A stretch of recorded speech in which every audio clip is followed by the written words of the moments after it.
You're welcome. Yeah. As you know, Crazy Rich Asians did very, very well in Singapore. I think in the US, they celebrate it as an Asian American success, but here, clearly, it's a big deal here as well. What do you think is that you attribute the success to for audiences here in Singapore and Malaysia?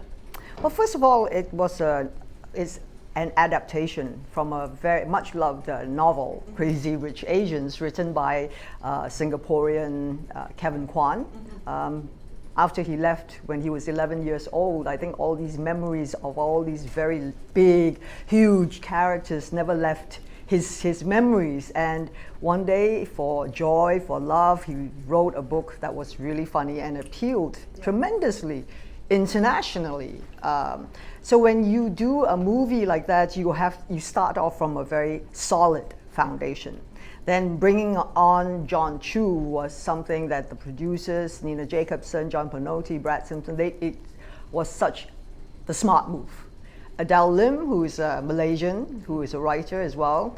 So they made sure that they had the sense and sensibility of Asian descent. They understood the culture. They understood what it was to be American-born or Australian-born or British-born Asian.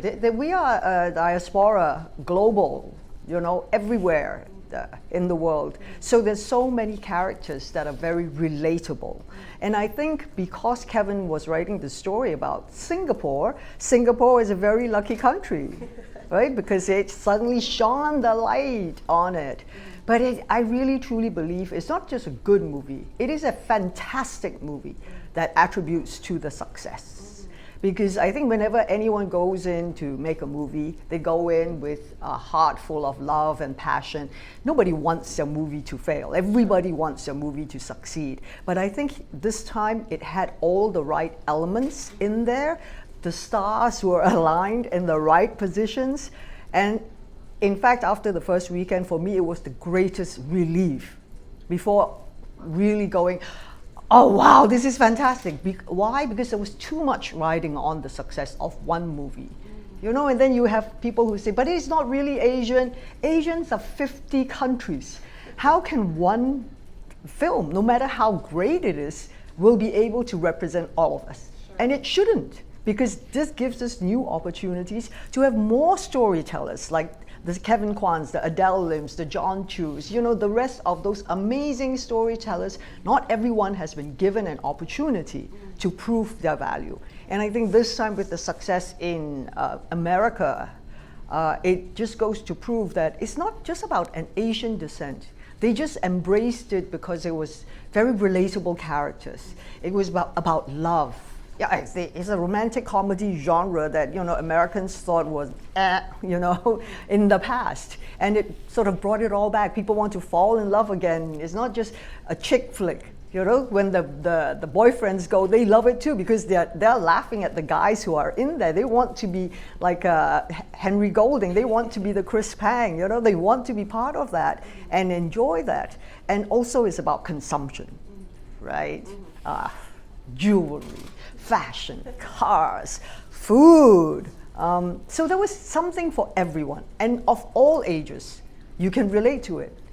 And some of the messages that we've been receiving, some very emotional messages, was very heartwarming, because they're saying, we are worth it. Look, we are the leads in a movie. And it goes to show, yes, some of us are nerdy, some of us are bitchy, some of us are, gorgeous, some of us are this and that, but we matter, and we can carry a movie. It doesn't mean that, you're a super big star, you're bankable. Sometimes they just don't work, right? But I think this one, with the music, with everything, it just came together. John Chu did a brilliant job, and he had the right support. People who understood that, there were certain messages here that was very important for us, that showed how strong women are. Because this is about the strength of women. It's very empowering for a young girl to see. It's not really, I don't see it as a Cinderella movie where she's rescued from rags to riches. Well, she is a very established, smart cookie. And that was not the reason why Eleanor Young disapproved of Rachel Chu. it was because she didn't believe you would put my son's needs ahead of your own. Because you have been brought up in a culture where you have to think me. You have to think your ambition. What are your dreams and wishes? And then maybe somebody else. And for me, for Eleanor Young, not for me, for Eleanor Young, she's a very protective mother who understood the needs, what it takes to be a CEO, a chairman of such a big empire, because it's a huge responsibility. And if you don't have the person beside you in full support of you, you would not be able to fulfill or carry out your duties in a happy way. And you know, if the couple is happy, the world will be happy. Okay. I mean, you kind of touched upon this earlier, but do you really think that this film will be able to really open doors and change things and perception and representation of Asians? Because they said this same thing with Joy Luck Club. But Joy Luck Club didn't come across so well. I think at that time, Joy Luck Club was a quite a sad, tragic, depressing movie, to be honest, right? It's not that it was not well made or well acted, but it was just that everybody, when they saw it, it was like, oh God, no, right? And then, but this one is uplifting. It has hope. It's very empowering to not, at first we thought it will be very empowering just to the Asian faces. It has done that tremendously, because I have had many Asians who've come up, especially the young Asians who have come up to me, and she said, we are recognized, we are noticed, you know, people actually look at us. We don't have to look like a white Caucasian to be deemed beautiful. Right? Because these are the messages that have been plugged into us for so long, that we believe it. That, you know, oh, our eyes are too small to be beautiful, which is total rubbish, right? So now when you see someone that looks like you, then you go, well, I can do it if she can. It's like, I come from a very small city called Ipoh, you know, and I'm doing international movies. So if I can do it, you should believe that you can. Because the first person that tells you no is yourself. Because you limit yourself. And if you don't limit yourself, the world is at your feet. So then after that, beyond that, one movie cannot be representational of everything, but at least it will open the door. God forbid we failed. Had we failed, would it have put us back another 25 years before the producers would turn around and say, see, nobody wants to see an all Asian film. But look at Get Out and Black Panther. It has turned it around whereby, you know, they don't want to be seen just as slaves, or, you know, we can be the superheroes, we can be the leads and, you know, the ones that carry the movie and tell you a story, that it doesn't matter what race. I think at the end of the day, what we hope from this is, it's not about the race, it's about good storytelling. And hopefully with this is the storytellers from our part of the world who are of Asian descent are proud that they have such a strong culture, you know, that they have, and proud to share it with their friends. And it's so loving to see their friends embrace it as well, right? Because we look at our own Asians and go, you're not really Asian enough, right? Because you were brought up in America. But so much of their culture is instilled in them. I mean, when we came to Malaysia and Singapore, half the cast, apart from the beautiful cast that we had from the local scenes, they were awestruck by, you know, the diversity and all the things that were here to offer them. So I think it's important. The world has changed tremendously with social media and all this, because you see the world through a click of a button. Right. So I hope that taps your curiosity, that makes you want to travel. And with Crazy Rich Asians, so many people were booking their flights to Singapore and Malaysia. I mean, you should be so proud. Look how beautiful Singapore looks. Right? I mean, that was what someone said, oh, wasn't that hotel a CG hotel? But we laugh because we know and we've been there and we can see it in your skyline, right? But for people who have not been there, go like, oh, wow, who would build a hotel like this? It looks so like science fiction. So did you have a lot of, you know, friends everywhere who, you know, asked you about Singapore after this movie? Oh yeah.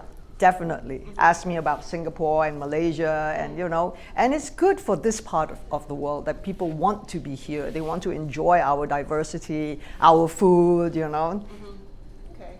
What do you think about the trend of how people bought out cinema halls to ensure it had this hashtag gold open? Yeah. Because that's what they wanted, because they understood how important. If, for example, there was no opening, the house of cards would have crumbled.